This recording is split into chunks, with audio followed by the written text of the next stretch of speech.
Good day, everyone. Thank you for joining us. This is the Columbia CFP Board Teaching Seminar Information Webinar. I'm Dr. Charles Chaffin, Director of Academic Initiatives for the CFP Board Center for Financial Planning.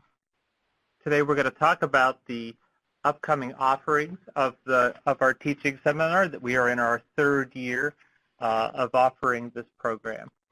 And I have to tell you, this is one of my favorite programs in my 9 years at CFP Board. This is one of the most enjoyable experiences that I've been able to be a part of. And it's an opportunity to bring practitioners, faculty from different places, and even people within corporate training together to really talk about not only how to go about teaching elements of financial planning, but perhaps most importantly, the best routes to help students learn financial planning. So we create a cohort together during that time, and in our last two years of offering this program, many of the attendees have stayed in touch, and an overwhelming majority of them have been CFP professionals who have no teaching experience, and in most cases came to the seminar without a teaching position. And they were aspiring to become an adjunct faculty member somewhere. They, like so many CFP professionals, they wanted to give back, and they saw teaching as being a great vehicle to do that. And it's been so pleasurable for me to see some of those folks go into the seminar, get to know them. We build a cohort together, and now seeing some of them go ahead and take on adjunct positions, and in some cases even decide to go on and pursue a graduate degree as they're thinking even broader about the next step of their research and teaching interest. So when we talk about the program objectives of what we're going to do during that week, you're going to teach. You're going to be involved in leading some element of instruction within our time together, and that instructional episode that you lead has actually nothing to do with financial planning. It's an opportunity to develop a lesson plan and think about activities and whatnot that are going to help the learner meet whatever objectives it is that you might have. So in our last seminar, we had folks do a broad range of teaching episodes. They're fun. They get everybody involved in the exercises, but most importantly, it's really talking about building a sequence of instruction and having the opportunity to go ahead and lead a group through an exercise.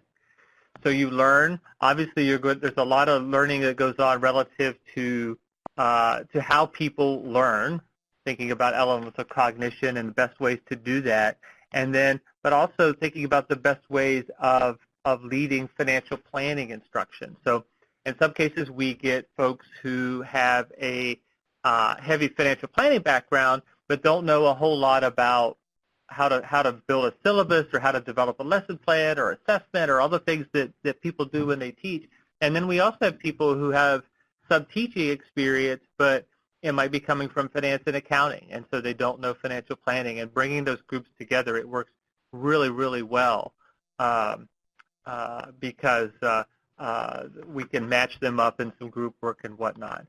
And then you're going to engage. So what I would say, I'll also share what this program isn't, and it isn't sitting in a seminar room for 3 days and having someone talk at you. It's very active, and it's engaged learning is important. You probably have heard of active learning being a good thing. Well, it's really important that we practice what we preach. If we're going to talk about good teaching, then we need to make sure that we're demonstrating it within this program.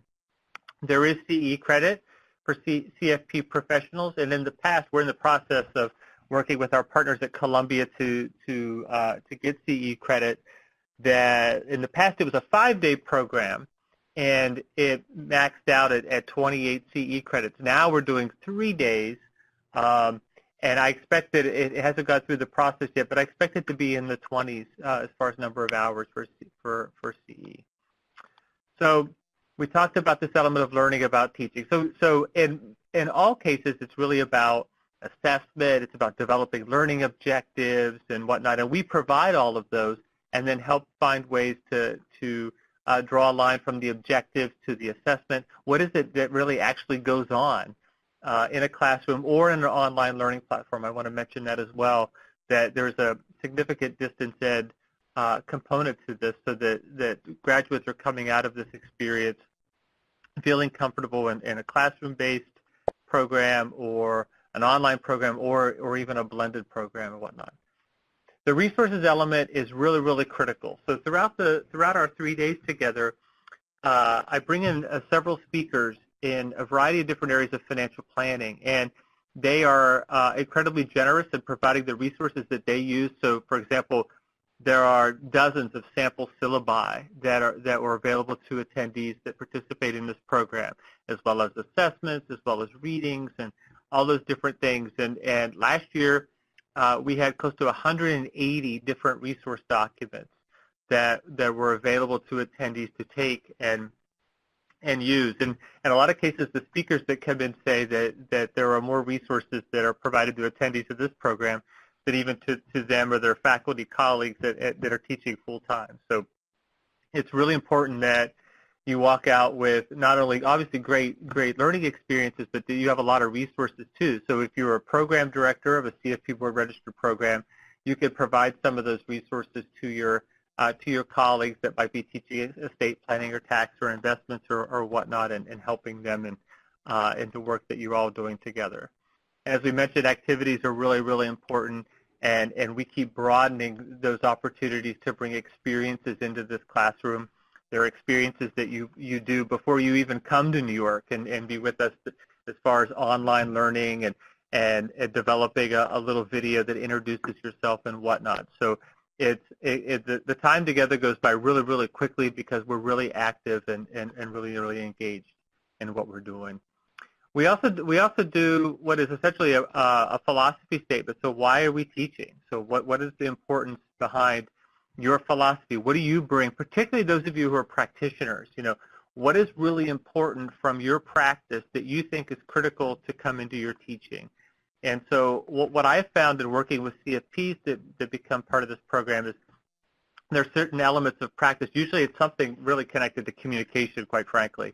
And that philosophy of good financial planning practice, what we try to do is take that and bring that into a teaching philosophy, so that if you are planning to teach somewhere, that really when you're going through that process of interviewing for a position where you ultimately get one, that you're really equipped to bring whatever it is you believe is important to financial planning practice, that you bring that to the classroom to prepare that next generation of planners.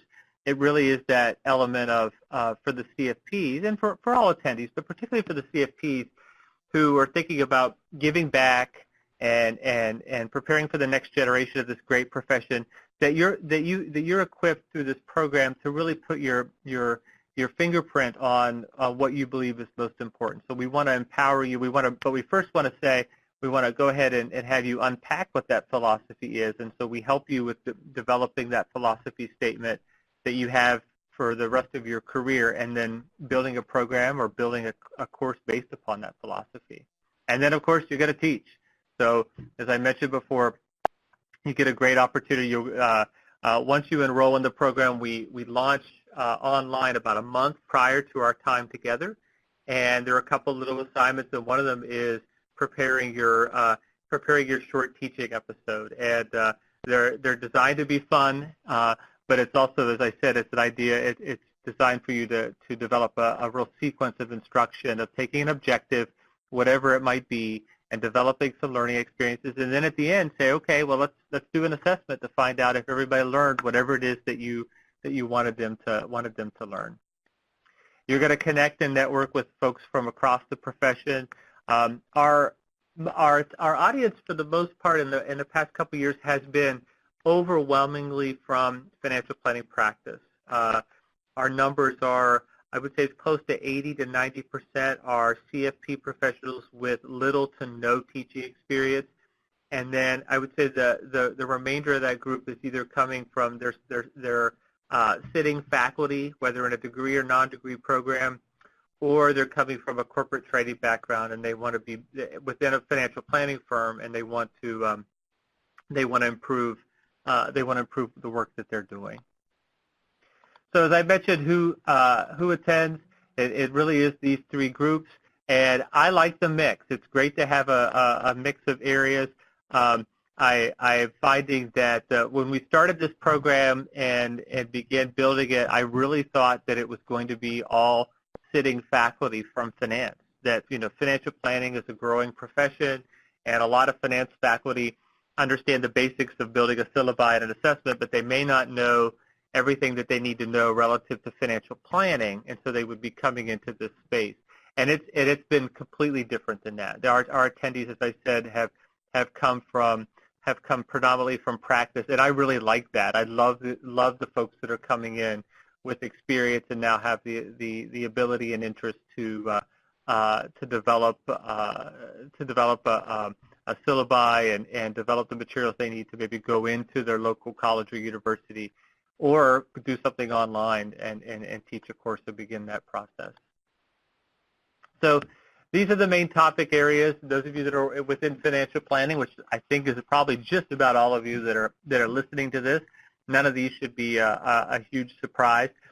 All of them are interconnected in some way. So we really are, throughout the week, I bring in speakers who have an area of emphasis like estate planning. I have one that comes from tax, but they're taking that same sequence of a learning objective and developing learning experiences and assessment each time. So what you'll find is, as we go through that week together and you start teaching, you start to understand kind of how this sequence works. And we're very, very, I don't want to say repetitive about that sequence, but to a point that you start to really understand how people learn, and you get different glimpses of different learning experiences from the variety of speakers that we have coming in. Communication is an element that is part of all of what it is that we do across these different areas, even thinking about oral communication relative to a tax class, or certainly for retirement, and obviously our capstone course requirement is part of that too. Education element is going back to that element of how people learn, which is really, really critical, as I mentioned. So we have a diverse group of speakers. I like the idea at the end, the best program evaluations for me is when I see that attendees see the different perspectives from different types of faculty. I don't want the speakers all to be the same. I want them to approach it from, even though they're using the same sequence and the same model of what I discussed, but they really have maybe different philosophies of what's important and whatnot. And at the end of that week, when we talk about the experiences, it's really great that most attendees will say, I really like this. From this speaker, I wasn't so sure about that. Especially for those of you that have no teaching experience, it's great to start to think critically about, well, what is it that I'm about? What do I think is really important? And so you get that diversity and whatnot from all these different speakers, which is important. I talked about content. It's very content heavy. Learning experiences, there's always excuses to find ways to incorporate what we call experiential learning in what we're doing. This is not 3 days of lecture. I don't want to deliver 3 days of lecture, and nobody wants to hear me deliver 3 days of lecture. You'll be lucky to make it through this webinar from me just talking at you. It's about really being active and engaged and bringing this content to life, and that's what this is. That's what all of learning is about. And so we try to model that in everything that we're doing. And then best practices go hand in hand with that. You need to know how to develop a syllabus. You need to know, if you're thinking about having a position, or even if you have a faculty position somewhere, you need to have a philosophy statement. I'm always surprised at how many sitting faculty don't have an articulated teaching philosophy. And I think it's really important, this program is important to really sit back and reflect upon that. What do you think is your calling card as a faculty member, or whether you're a program director or not, that really guides many of the principles that you bring to your classroom or online learning platform? That's a living document. It's going to change as you go. So as a practitioner, your teaching philosophy might be one thing based solely upon practice, and then after you teach a course 2 or 3 times, it's going to evolve. It might be a little more pragmatic. It might not be, but it really is a living document. Even my own, and I write a sample one for folks to see when they draft it. I look at mine before every one of these offerings, and it always changes and evolves based upon my own experiences, I think is really, really important. So there's an element of versatility that comes through our 3 days together. You wear a lot of different hats. Sometimes you're going to be an attendee with a speaker. We're going to talk about basic elements of learning theory, and I'm going to provide examples, and we're going to do them and whatnot, but you're the attendee, a traditional attendee for a program. Sometimes you're a student. So in many cases, we might lead an exercise based upon something. It could be a speaker. It could be one of the attendees leading something, as everybody does a teaching episode. And then sometimes you're going to teach. You're going to lead something, as we talked about. And I like doing the teaching episode outside of financial planning because, first of all, it's fun.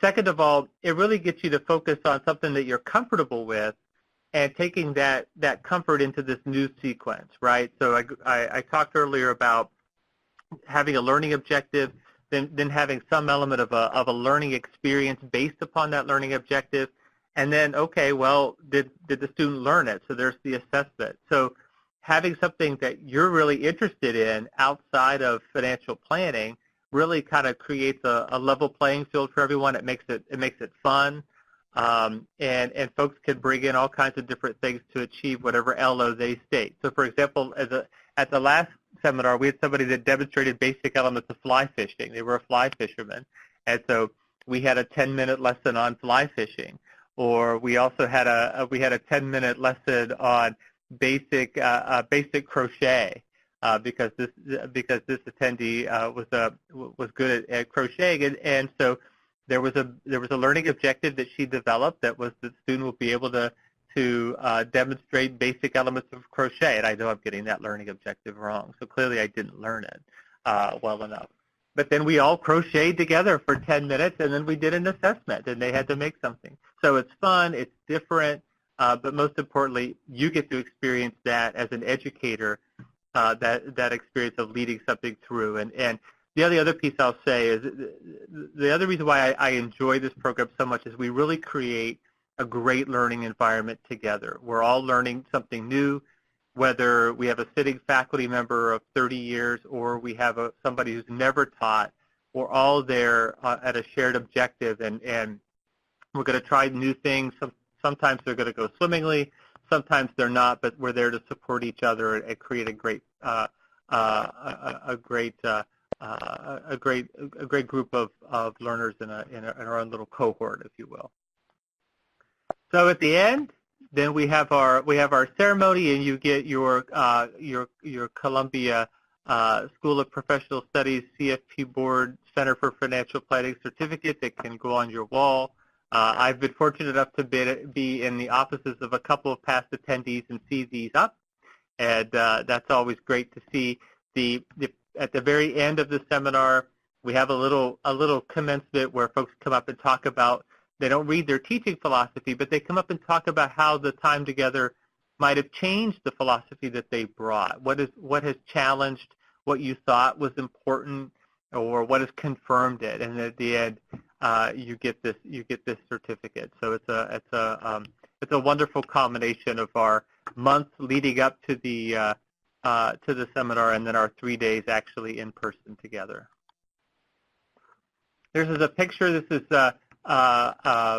was our offering that we had at San Francisco. Both of our offerings this year are going to be on campus in New York, but this was taken last year with our attendees. And the one thing I'd say about this picture is that we try our best to create a cohort of folks, and so the way the room is set up, and there's lots of movement and whatnot. I don't quite know what that box is there on the right there. It looks a little unkempt, but nevertheless, we do create that cohort, and there's lots of active and engaged learning. And there's a student who's actually leading an exercise, who's in the front, or attendee, I should say, who's at the front, leading an exercise of their peers.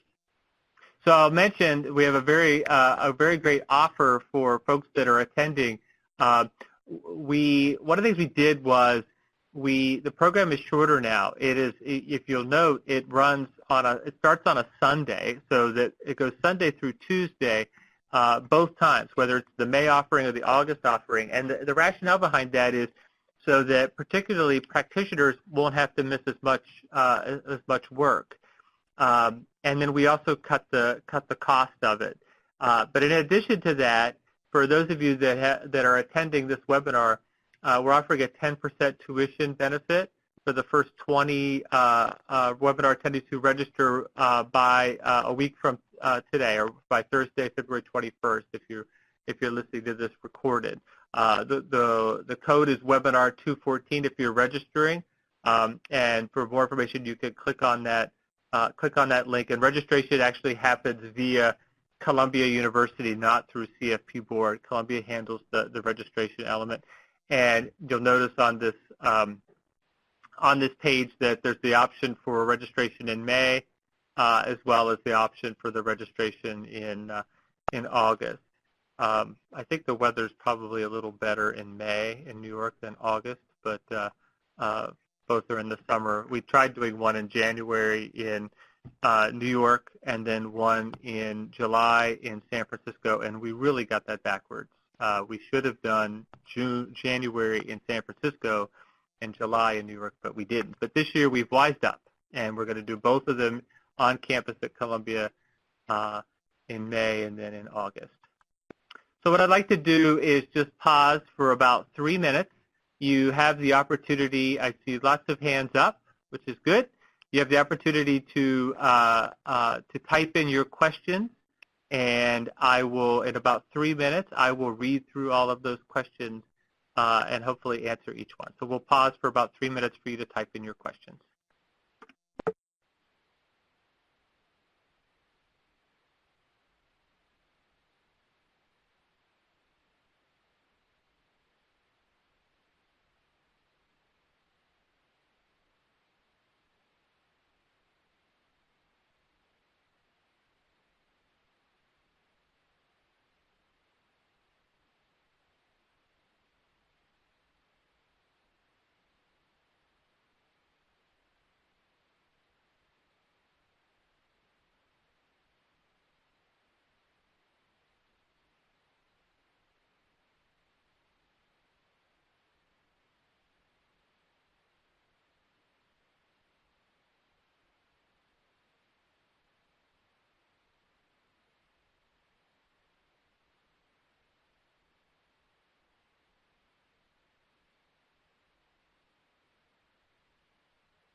Well, we're getting a lot of questions, so I'm going to go ahead and start a little early, and if you're still typing, you can still feel free. But it's good that we're getting a lot of questions. So I'll start with the question about cost. I guess I didn't mention cost, so that would probably be helpful. So the tuition cost for the program is $2,900, and then if you register within the week, as I said, there's that 10% discount. We knocked the price down on that considerably. We used to do a week. This is the first time we're not doing a week. Don't tell the people that went through the program before that we're cutting it down.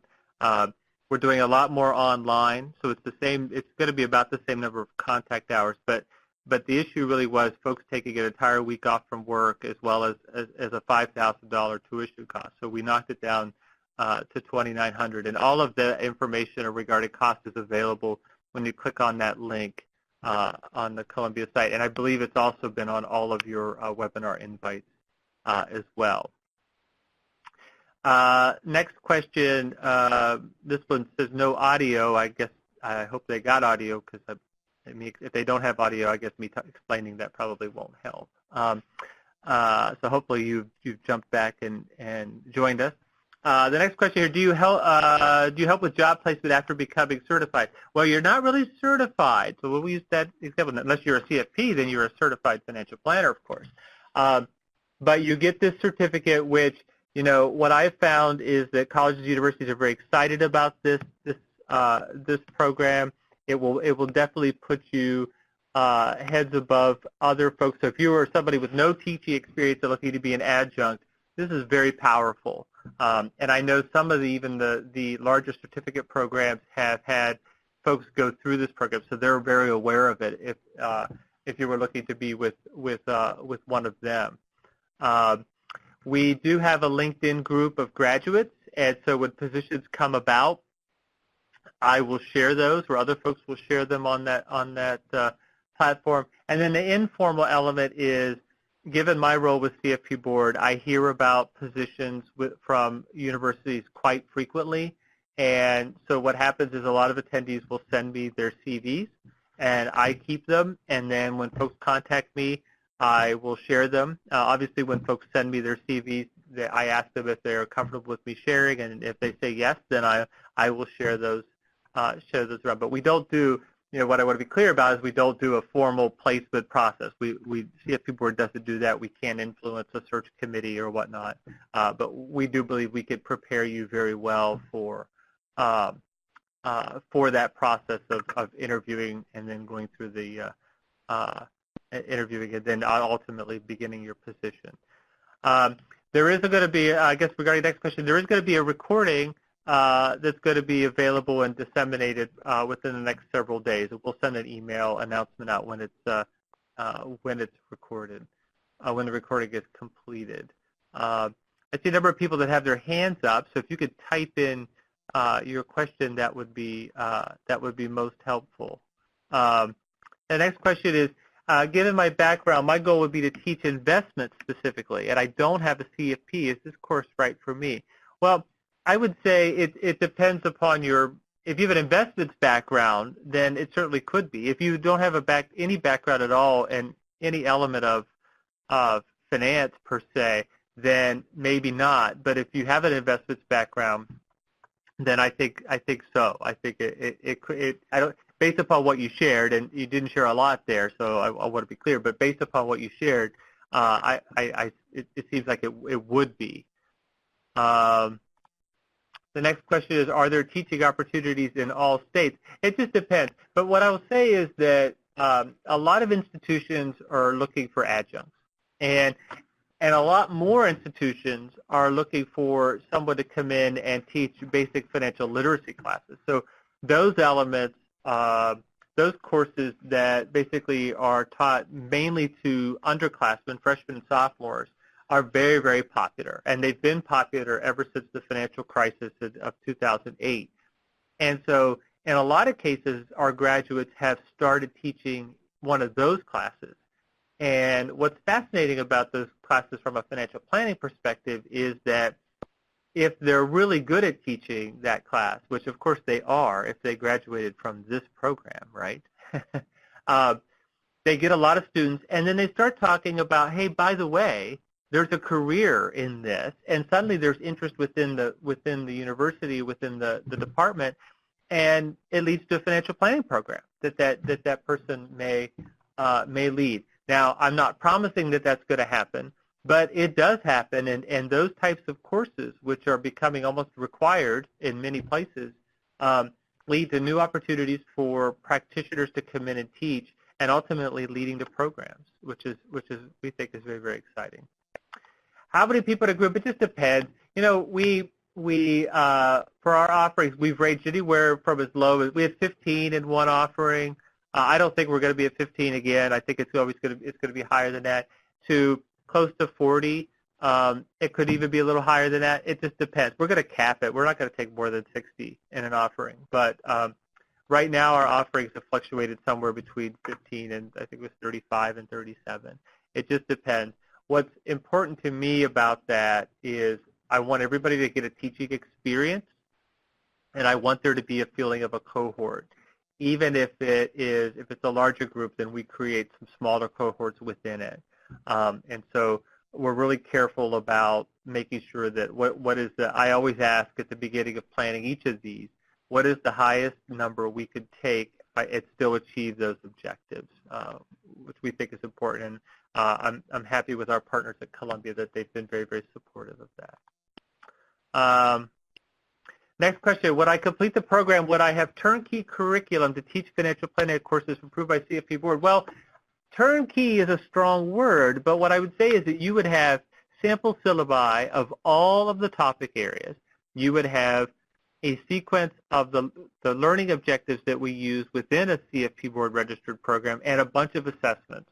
And I can confidently say, I oversaw the CFP Board registered programs for this organization for 7 years. And I would say that there wasn't any institution or faculty member that would have as many resources as the graduates of this program.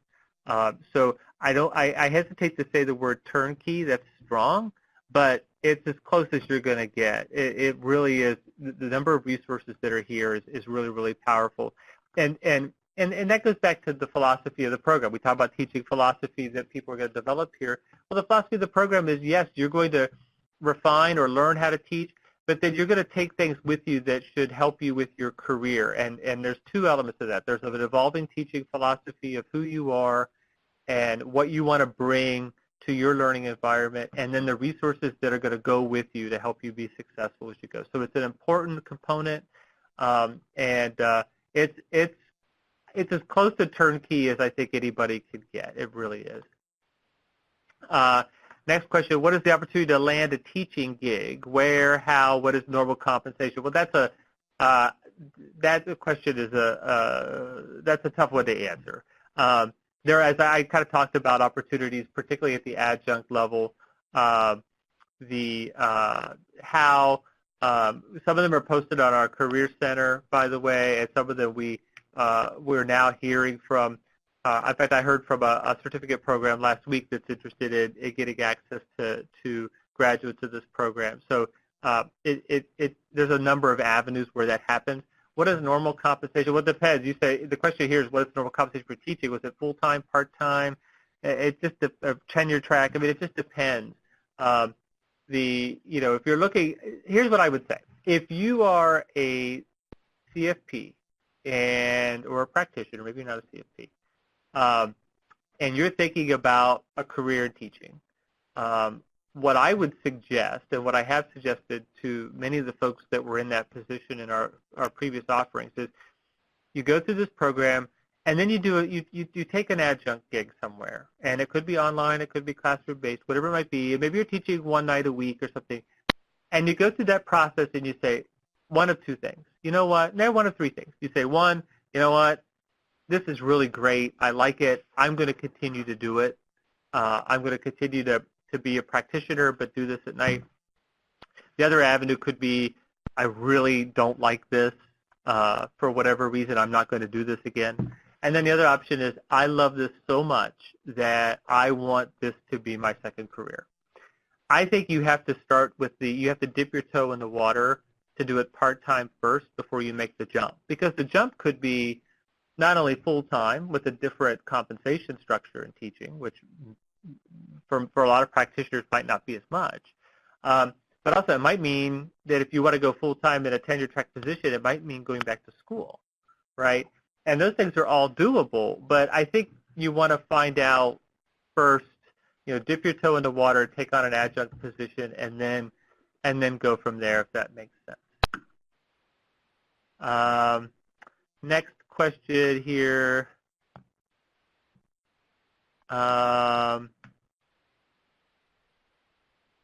So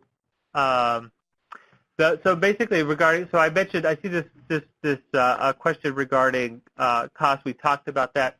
So lodging, what happens is Columbia does a really great job of helping each attendee with their arrangements. I think they offer great, very responsive service, and what they will do is offer a large list of hotels in the area.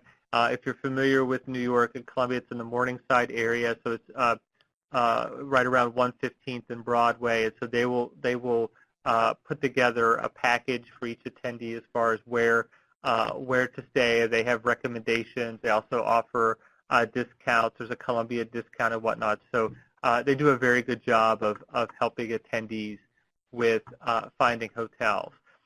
Regarding that point, when you register, folks there will be sending lots of information, but because we're doing a Sunday all day, we want to limit the number of hotel nights to cut costs, but you could essentially, the idea was for folks, if they wanted to come in on a Friday night with their family and have Saturday in New York, then be ready to go Sunday morning for a full day. You would stay Sunday night, full day Monday night, and then we close out mid-afternoon, late afternoon, sometime around 4 o'clock on Tuesday, and folks could depart immediately after that and not stay in New York Tuesday night. So that's kind of the general itinerary of how that would work. Next question is, we talked about how much it costs. Is there any compensation to the instructor once certified? No, I'm not sure I understand the question. We're not so the registration. There's a registration fee. There's no compensation back. I'm not quite sure I understand that question, but the tuition fee is $2,900, and there is that discount. At typical age of an attendee, what I would say to that, if you're a practitioner, it tends to be practitioners so far that have achieved a level of experience within the profession and are somehow equipped to maybe think about a second career in teaching. So I would say if it's a practitioner, it tends to be folks who have significant experience, probably at least a decade or two. On the other side, the faculty side, it really runs the gamut of sitting faculty who are full-time.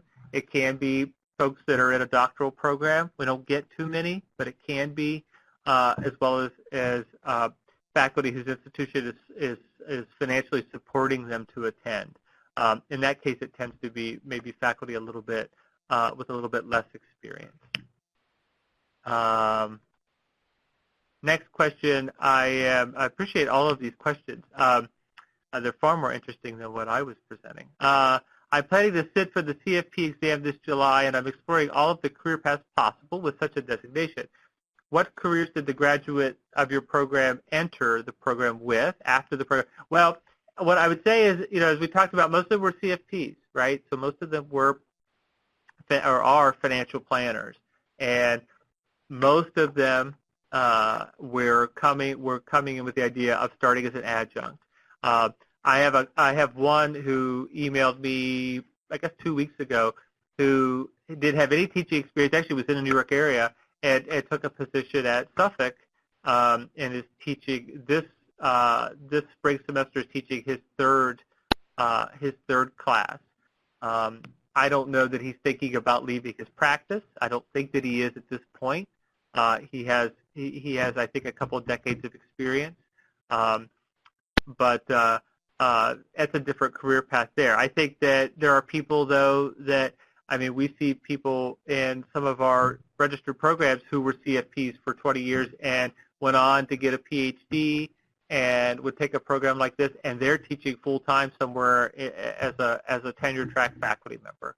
So there are a lot of different options that would come from this program. I talked about the cost already. Is $2,900. So how much pre-work is required? Well, so you have to do a couple things. So you got to prepare your teaching episode. You got to decide what it's going to be, and so you develop an objective and whatnot. That doesn't take a ton of time. The biggest challenge for folks is to do your intro video. So you have to develop a video, no longer than 3 minutes, that is basically you on a webcam, or you can use your iPhone, and you say who you are, where you're from, what do you do, and why you're coming to this program. And the idea for that is so that folks can get to know each other, but also that if you can, and we give you steps on how to upload a video to the site. You also learning online instruction. So I'll be honest with you and tell you that some of our attendees with more experience find that to be challenging, using the video capabilities. Fortunately, a lot of them had grandchildren that were very helpful in getting that process uploaded, getting their video uploaded. But that's always the one that seems to be the most stressful for our attendees. And then you write your philosophy statement, and we give you lots of examples. So it's not a ton. It's not a ton of pre-work. We also do some discussion boards, and it's not a requirement, but I'll post questions in the month leading up just so folks can start to get to know each other and have some dialogue. So it's not a ton of work, but there is some things required to make the most of our 3 days together.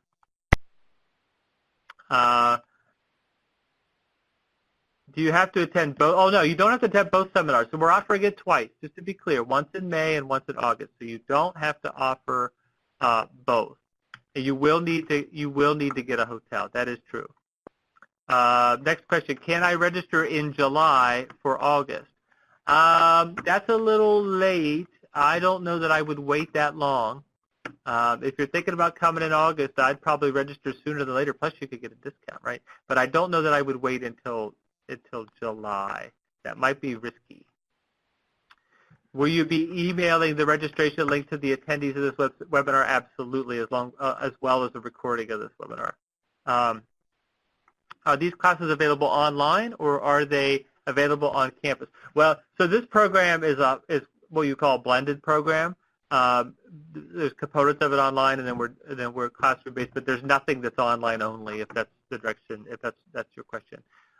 Accommodations we treat separately. I mentioned Columbia will be helping you in your hotel list and with a discount, but that is separate, and that is separate from the cost of the tuition. If I want to offer CFP exam education module tutoring services within my company, not to replace a live review, would the content curriculum of this program help me with creating this additional benefit for employees?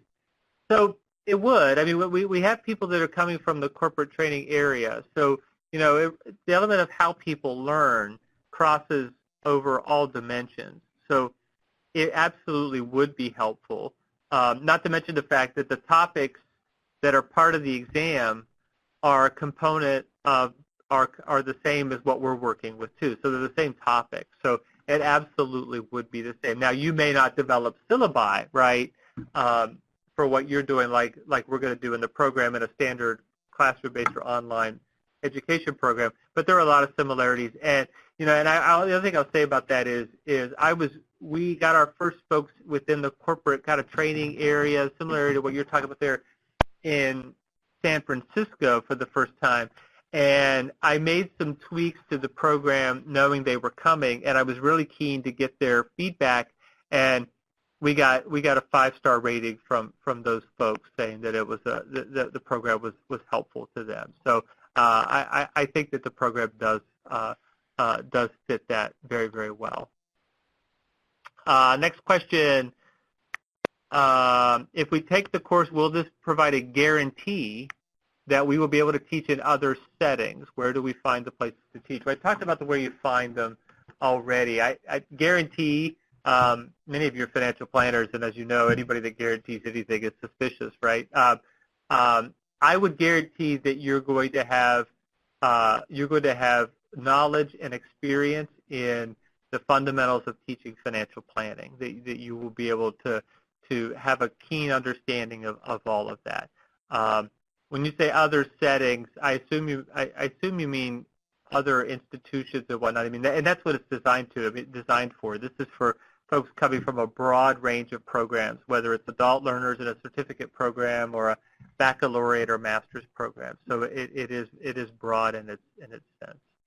Answer. I'm going through questions. I want to make sure I don't repeat questions. Is the program less attractive for a non-U.S. advisor due to differences in tax, insurance, estate registry? Not really, because we don't dive that far into the weeds. So for example, tax is a great example, right? I mean, tax and estate planning are the two big ones. But for tax, that component of the program, we'll take like 2 learning objectives relative to tax and develop learning experiences and assessment based upon it. So, it's not getting into the weeds regarding tax law. It really isn't. But it's focusing on that element of developing instruction based upon an objective. So we've had a couple of non-U.S. folks participate, and it really is not an issue. Now, the element of I don't really have a lot of non-U.S. connections or whatnot that can offer feedback or advice, and I don't get a lot of folks that go to our career center to post a teaching position or ask me for CVs. So I will say that. But as far as the content, it does cross over. Are there apologies if I missed this? No apology needed. But are there eligibility requirements to enroll? There aren't. I would say that everybody that's been part of this program comes from the cohorts we talked about. They're either, for the most part, they're CFP professionals with no teaching experience, or they're folks coming from some element of finance with or without teaching experience, right? Or there's somebody coming from the corporate training area. But we don't really have any other requirements. Now, if you're coming from an unrelated field with no teaching experience, that could be tougher, right? I think that would be tougher. I do look at the folks that are registering, and there have been a couple of cases where we've had a conversation, and with the help of the folks at Columbia, I've had a call with that person and said, here's what the program is, and if they're coming, if they're 20 years of experience as a concert pianist, we might have a conversation because that could be tougher. But if you fall in one of those categories, I think you'll be perfectly fine and get it very, very well. I talked about the hotel and travel. This is a really good question. Do I need at least a master's degree to get an adjunct professor position with the university? So the requirements that we have at CFP Board for our registered programs is that if you're CFP certified, then having a baccalaureate degree only is perfectly fine. Now, I'm not going to suggest that that may or may not make you more attractive to, I guess, other candidates. Certainly this program could help that, but per our requirements, it's not an issue. And in some cases, somebody with a baccalaureate degree and not certified, the dean could send a letter to me saying, we have this person because they're really, really great, and I would accept it. It would be perfectly fine. So you don't have to have a master's degree. I'm not going to lie. It's tougher. It's tougher. CFP certification does certainly help. If I take this course but don't teach for another 4 years, is everything I learn outdated and I need to retake the course? No, I don't think so. How people learn is how people learn, and that the structure that we're building upon is not going to be outdated. So I don't think so. It's not ideal, but to take 4 years off, but it won't be outdated. And you're going to have a certificate with the Columbia CFP Board logo on it. That is valuable. We talked about the degree requirements. So this question kind of goes back to, we talked about compensation. The CFPs are asking about compensation. I can understand that. Are the universities hiring where the field is crowded? What is the average salary for an AP? I assume you'd be assistant professor. It just depends. It really depends. If where the program's housed is, getting into the weeds here, but it's really a big deal. So the program's housed at a business school. They make more money than in a human ecology or family studies program. And I know we have faculty from both of those sides who are on this webinar who may have differing opinions of that, or I've reminded them of such. But so that's part of it. The type of program you're teaching at, is part of it too. I mean, we have people who are doing research because they've got a doctorate and are teaching 2 classes a year, and they're making a lot more than people who are adjuncts teaching 5 classes a term. I mean, so it really depends, and I want to be really mindful of offering any specifics regarding compensation. We're not part of that hiring process. We try to help you and equip you. It's so different than if you were going through a financial planning program to become a financial planner. It's designed to equip you to go into that, to offer advice, to make connections, but then ultimately you're in that market to decide. Next question is the pay. Yeah, we talk about that. It's kind of subjective there, but again, it just really depends upon where you're teaching. Next question, interested in teaching, have CFP designation but not an advanced degree. Is it still possible? And I just talked about that. So it is. It absolutely is possible.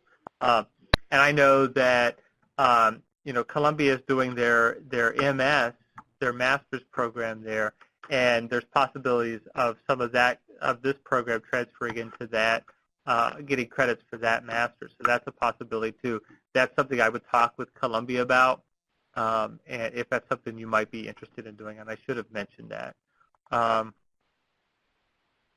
Do you know the percentage of people who finish the course that actually end up taking a teaching position? So I guess you're referring to folks who don't have a position when they come in. And it depends. You know, for some of those folks, I know of, from our last cohort, I know of 3 people who now have positions that didn't beforehand. Some of the people in the last cohort did, so I don't want to give you a percentage per se, but there are folks out there. That last offering we had was in June, so there are folks out there that are getting positions, and this will certainly help. It's my favorite comment so far. This sounds fantastic. I think it is too. Not a question. So thank you very much for offering the favorite question so far. I talked about housing being separate. You talked about your degree. Is experience one where participants will give guides on how to establish a board-certified program? Yeah, so we do talk about that. I mean, so I led that process and helped a lot of universities build their programs. So we do talk about that. And we talk about best practices and engaging administration. That comes up throughout the program of study. So absolutely, that is part of it. Do you update these resources over the years? Absolutely, absolutely. Nothing stale. How do you go about receiving the 10% discount?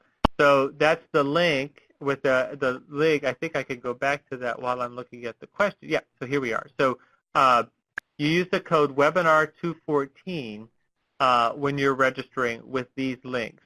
And we're also going to send a follow-up email once this is completed here soon that will reiterate those instructions. Let's see here. Could you speak to the need for a master's degree for teaching a college degree? I kind of talked about that for teaching in a program. It does help.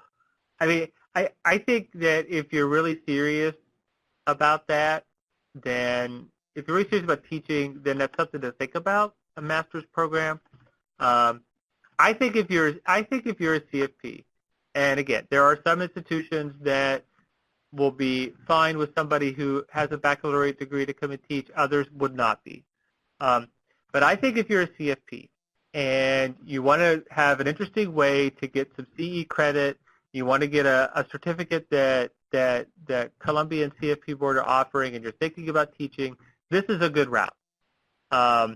And then finding a teaching position and saying, gosh, this is something I want to do. I've got to do this. This is, CFPs are helping people by nature, and suddenly you want to find a new way of helping people by being an educator. Then it's time to think about a master's degree or whatnot. So that's how I would think about that. Thank you for the kind remark. Specifically, adjunct position teaching 1 night a week. Well, they're out there. Some of them are 1 night a week. Some of them are 2. It just depends. What's the typical commitment as an adjunct professor? It depends. You got to do more. You got to do more on the front end, getting the course ready. But you got a lot of resources here. It just depends. If you're teaching a class that's 3 hours a week or something like that, you're probably going to put in on average probably somewhere in the neighborhood of 6 to 8 hours a week in prep the first time you offer it when it comes to prep and assessment, I should say. But it just depends. It really depends on what you're teaching, too. If you're teaching a capstone course, you're going to have to evaluate all of those case presentations, right? If you're teaching something else, then the assessment's not going to be as much, so it just depends.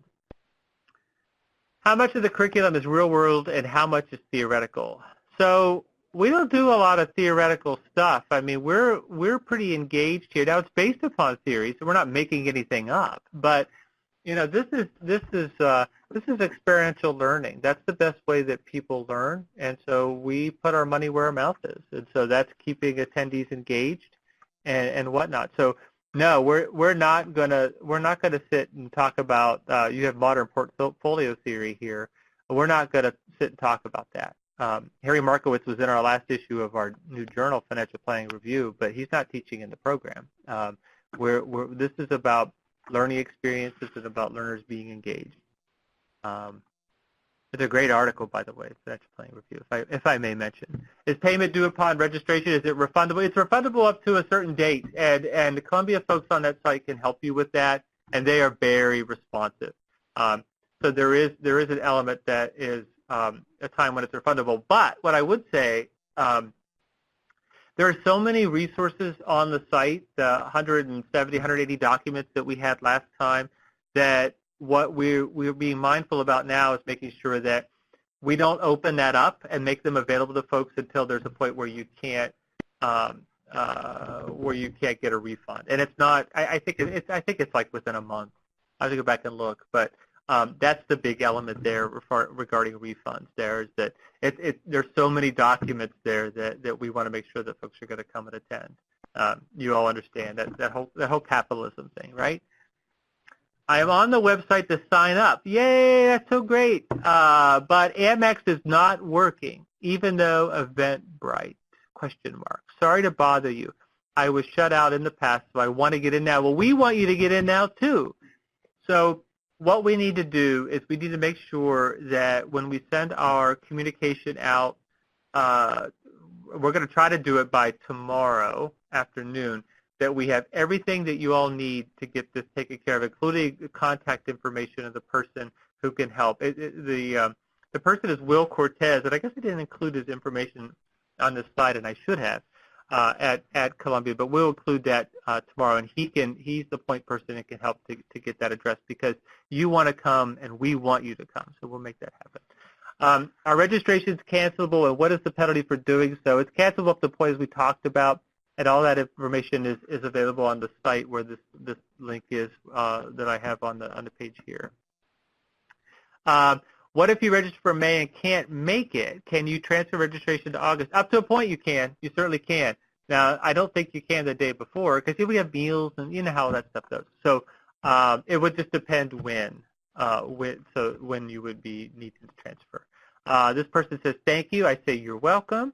This person says, do any of the classes talk about test-taking tips? I have taught it at this institution. I won't name it. I know that institution very well.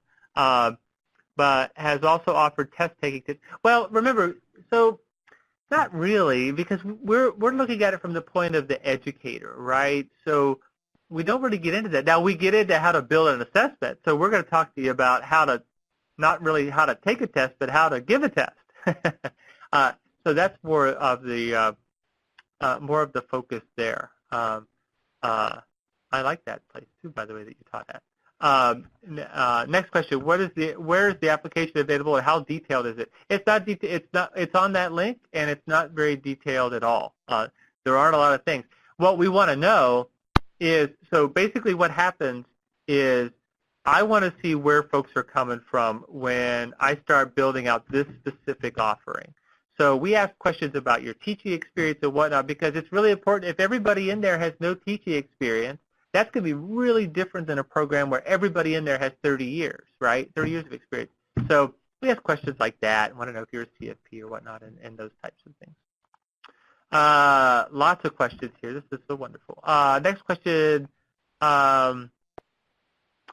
Yeah, we don't really get into some of these digital learning experiences too much. We do the online instruction, and we do cover both synchronous and asynchronous instruction, but we do it from we use essentially what is Blackboard. It's called we use this Compass system in partnership with Columbia, a Canvas system rather. We use Canvas, and it's pretty generic. Which I think is good. Like, it's a good first system for the attendees who've never really used an online system. And so if you've used something, if you've used this Cengage you're talking about here, it'll fit really, really well, but we don't get into the weeds that far. We use something that's really generic, purposely generic. Is there a referral program? We kind of talked about that. It kind of is an informal one. And more and more institutions are asking for the graduate visas, which is really, really good. Next question: what type of certificate is issued? It's branded with it has CFP Board in it, the Columbia logo. Is it recognized similar to is it equal to the CFP? No, it's not equal to the CFP. You, sir, earned a CFP, and that was really hard. This is hard, but not as hard. And so it is not equal to the CFP, but it's important, and it's an Ivy League certificate that has CFP Board's name on it, and most importantly your name on it. But there aren't many certificates that are equal to the CFP, and I know you would agree with that. Class location and daily schedule. The daily schedule is May 5th through the 7th, 18th through the 20th. We're at Morningside at Columbia, and once you register, you'll get a complete breakdown within a few weeks of that of exactly what it is that we're doing on a day-to-day basis. CE hours, we talked about that. Yes, there will be CE hours. It was at 28 for the last offering. This is a shorter offering, so I don't think it'll be 28, but I think it's going to be close because we're offering about 25 hours of instruction over those 3 days, including the online element. So Columbia is going through that process because CFP Board does not offer CE itself, as all of you know, but I expect it to be in the 20s for continuing it. What is the online pre-requirement of the class? We talked about that a little bit, right? So you have 3 elements, really 4. You develop your philosophy, you post your video saying who you are, and you build your teaching episode, and then you just interact with us on the discussion boards. Next question, do you know people who have gone through the program and sought a teaching position as a post-retirement career? Many, many, many people. That's, as where I talked about folks that have several decades of experience. That's kind of what I'm talking about. There's a lot of people that go that route. And quite frankly, to be honest with you, as far as practitioners go, we don't get practitioners with 3 years of experience in this program. I mean, we just don't. I mean, part of that is cost, right? And part of it is folks that are just getting started in their career, building a book of business, clients, and whatnot. So the practitioners that come tend to be folks with more experience that are thinking about what you're talking about. So absolutely. How are the presenters for the program identified? Well, I've seen all of them teach, and they have to bring lots of resources, and they bring different perspectives to the classroom or online learning platform. They're all master educators. In the last offering, we have had, in all of the offerings we've only had one. It was an exception. The rest were all outside of me. I'm just there's just a DR in front of my name and no CFP after it. Everybody else, though, had a DR, and one other person had a DR in front of their name and a CFP at the end, and that's really, really important. And they bring lots of content to that. And the other one, PhD has taught investments for years, and it was fantastic. So it is an all-star of master educators. Do you know if any of the CEs would also qualify for NAPA CEs? I don't know the answer to that. I'm really not sure. I'm not sure. That's one I can't answer. What does SPS stand for? That stands for the Columbia University School of Professional Studies. Next question. Sounds great. I just registered online and got the 10% discount. See you in August in New York. And the only thing I have to say back as rebuttal is yay. That's great. And we have been emailing, so I'm glad to hear that you're registered. What would be weighted more heavily, CFP and advanced PFP degrees or years of experience? It depends on what the search committee is looking for. If you're talking about in a position, it just depends. If you want an adjunct position, it might be years of experience in practice. If you want a tenure track position, then you're probably going to need to conduct research unless you're at a teaching school, and you might need an advanced degree. You're probably going to need an advanced degree even if it's not a Research 1 position. So it just depends. I'd ask you what you have, but we can't go back and forth. But those are the things we talk about in the seminar, by the way. I mean, it comes up. Folks all have, you all have a different journey. And we have a goal, and I should have mentioned this at the beginning. We want you, especially if you're a CFP, we want you to go get a teaching position. We think it helps the profession. It helps CFP Board. And if you are a sitting faculty member somewhere from finance or accounting, we want you to get excited about financial planning. And if you're already excited about financial planning, we want you to teach financial planning better. So everybody comes from a different portion of their journey, and we embrace that, and we try to help. So it just depends to answer your question. It's a long question. Would this prepare me to teach all of the different module topics? I'm a CFP, but not a particular expert in taxes, like a CPA or estate planning, like an estate attorney. Would the curriculum be laid out in enough detail to help guide my lesson plan to make sure I cover all of the necessary module objectives? The answer is yes. Um, estate planning is tough, right? Estate planning, I mean, the two you mentioned, you're clearly a CFP, you know what you're talking about. I mean, those are the two that are toughest, right? Estate planning is by far the toughest because it's just so different, right? And, you know, you get a estate planning attorney. But going back to this idea of you get the LOs, you know, these are the learning objectives. These are the things that the student needs to know. So you get those. And those are requirements for our programs. And then we help you develop learning experiences that are going to help the student meet those. And then we're going to help you develop assessments to find out if the student actually did meet those.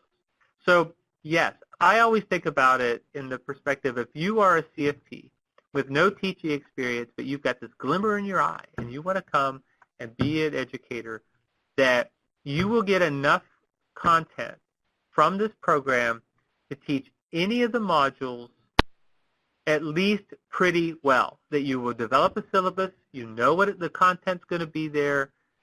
You might fill in with some guest speakers, right? If you're teaching estate planning, you might be bringing in an attorney or two, right? That isn't going to sell something, by the way, right? And you could do assessments. So I always think about it that way, that if you're a CFP, you could get through that first course in a specific area, and I use the estate planning because I think that's the toughest, successfully, if that makes sense. And if you're going to go on and be a program director, you're going to have a bunch of materials to share with your peers.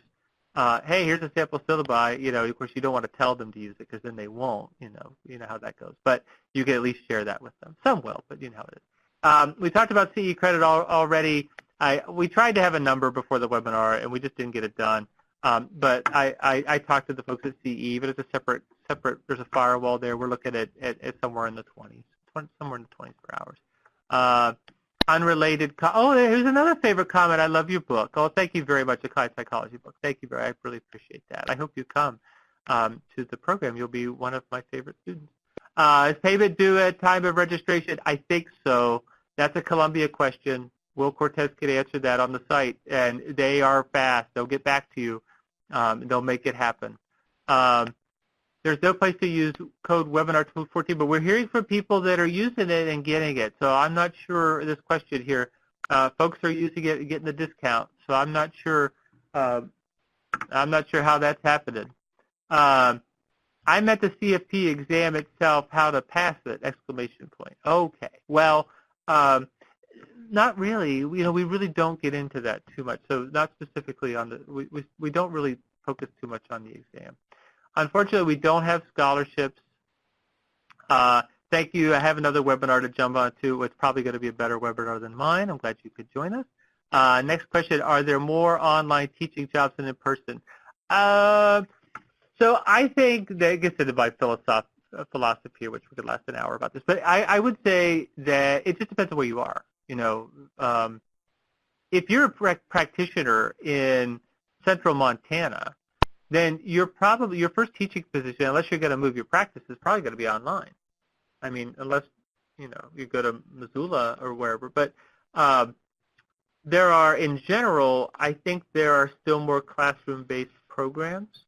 The blended programs were the ones that I was pushing the most in my time working in leading the registered programs, because I felt like you get the best of both worlds, and those were growing. So you would have online instruction, and you'd come together 2 or 3 times and meet the people that you were engaging with online and whatnot, and then you go back to being online. So students wanted to know their classmates and their instructor, but they didn't want to have to drive and pay for parking to see them all the time. But it just depends. It really does depend upon where you are. Any issues with compliance that you know of regarding teacher career? None. I've never heard of anything of that sort. Not saying that there aren't any. I just am not aware. I've never heard that before. Bachelor's and master's in PFP. Oh, come join us then. Oh, you were asking about that. Well, then you're definitely qualified. If that's what you're asking, I don't really usually mention names, but Leo O'Connor, if that's what you're asking about, then yeah, you're qualified. You would be qualified to teach in a lot of programs. I just registered through Eventbrite. Glad to hear it, but did see an application with background. Did not see it. Yeah. You'll be getting one as a follow-up. You definitely will. Has CFP Board partnered exclusively with Columbia to offer this program, or is it available through other institutions? Right now, it's just Columbia. We'll see down the road. It's going to be something we're going to think about. But right now, we partner with Columbia. I think the Columbia partnership has worked well for us. People like to be in New York. So right now, we are working with Columbia. Next question. I just registered incredibly easy. See you in August. That's a great question. Thank you so much. Here's a follow-up. Found the discount for the August only. Thank you. Oh, that's interesting. Okay. And the next one says, see you in August. Well, I will see you in August. Very excited. Next question. Great. But 2019 will be tough. When you have the dates for 2020, let you know. Well, we certainly will do that. I think I have gotten through all of the questions. And there's still some of you that are still hanging with me here. So I want to thank all of you for coming, and thank you for your interest in this program. It really is a fun program. I